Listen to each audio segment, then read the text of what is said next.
Hai, Assalamualaikum warahmatullahi wabarakatuh. Penonton sekalian, anda bersama saya Dr. Syed Faizal, Doktor Komunikasi anda di dalam Positive Talk. Hari ini kita nak membicarakan tentang kecerdasan emosi, ataupun di dalam bahasa Inggerisnya, bak kata orang putih, EQ. Penonton semua, kita dari kecil, zaman anda yang kalau yang menonton ini adalah ibu bapa, dari zaman anda, bahkan generasi sekarang pun, kita sering dimomokkan ataupun diminta untuk membangunkan kecerdasan IQ, kepintaran intelektual. Namun, tahukah anda pada tahun 1990-an lagi, ataupun sekitar 90-an itu lagi, kita ada cendekiawan-cendekiawan, pakar-pakar psikologi yang telah menemukan rupanya IQ sahaja tidak cukup. Kita perlukan EQ, tuan-tuan dan puan. Penonton sekalian, kita perlukan EQ, dan untuk EQ, nama penuhnya dalam bahasa Melayu kita sebut kecerdasan emosi ataupun kebijaksanaan emosi. Dan inilah yang menjadi penentu untuk kejayaan seseorang kelak di alam kerjaya ataupun alam dewasa. Tidak dinafikan IQ itu penting, tetapi jika IQ sahaja tidak cukup. Tidak cukup, kerana apabila kita masuk ke alam kerjaya, apabila kita menjadi mendewasa, kita akan berhadapan dengan pelbagai cabaran. Cabaran kewangan, cabaran perhubungan, suami gaduh dengan isteri gaduh dengan anak semua. Kita boleh tengok macam mana zaman-zaman dulu, moyang-moyang kita dulu, mereka tak berpelajaran tinggi.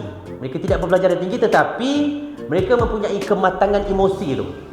Sayangnya, makin zaman berubah, kita banyak fokus, kita banyak laburkan investment ataupun masa hadapan untuk anak-anak banyak pada IQ. Sayangnya, kajian pun telah membuktikan yang IQ sahaja tidak cukup, kita perlukan EQ. Maka dengan itu, penonton semua, dalam video ringkas ini saya kongsikan tiga cara supaya anda boleh bantu anak-anak anda, ataupun jika penonton ni, jika anda adalah pelajar, anda boleh bangunkan pada diri anda sendiri. Ada tiga, sebenarnya banyak, tapi tiga. Yang pertama, sentiasa tanya soalan pada diri. Sentiasa tanya soalan pada diri jika berlaku apa-apa situasi yang mencabar. Contohnya, kat sekolah, tiba-tiba cikgu marah. Jangan terus respon balik, jangan terus react balik pada cikgu. Tanya dulu pada diri, kenapa cikgu marah? Apa aku boleh belajar daripada kejadian ini? Yang kat tempat kerja, kalau majikan anda, ketua jabatan anda marah, kata kau ni tak guna satu sen pun, bodoh. Kok lah kalau ada, saya rasa tak ada, insya-Allah tuan-tuan puan. Jika ada, tanya balik pada diri, apa yang aku buat ya? Apa yang aku boleh belajar daripada kesilapan ini? Macam tu. Tanya soalan dengan bentuk kita dapat jawapan yang membawa diri ke depan. Jangan tanya soalan yang membawa kita ke belakang ataupun kita cari salah orang lain.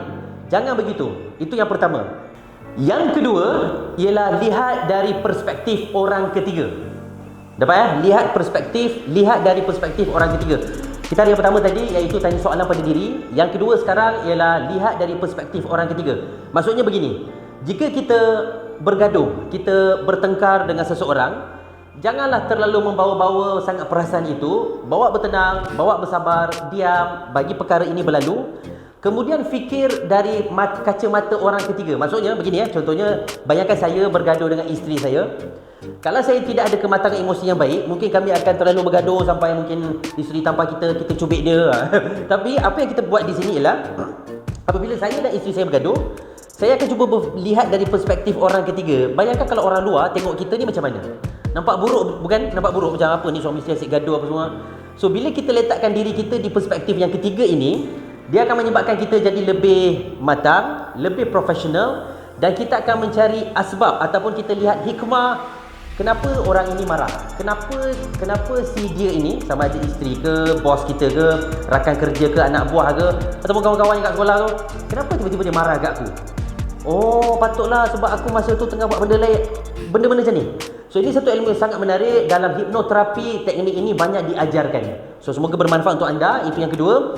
Dan yang ketiga, penonton sekalian, ialah ini mungkin agak skeptikal sedikit, tetapi boleh diamalkan. Lihat video-video ataupun drama-drama, cerita-cerita yang ada unsur-unsur sedih.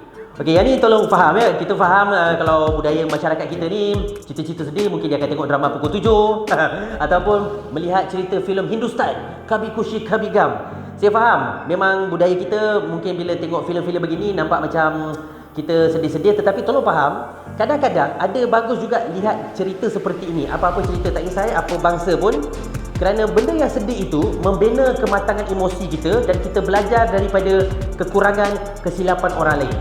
So itu dia 3 perkara yang anda boleh lakukan untuk membangunkan kecerdasan emosi anda pada anak-anak anda ataupun pada diri anda.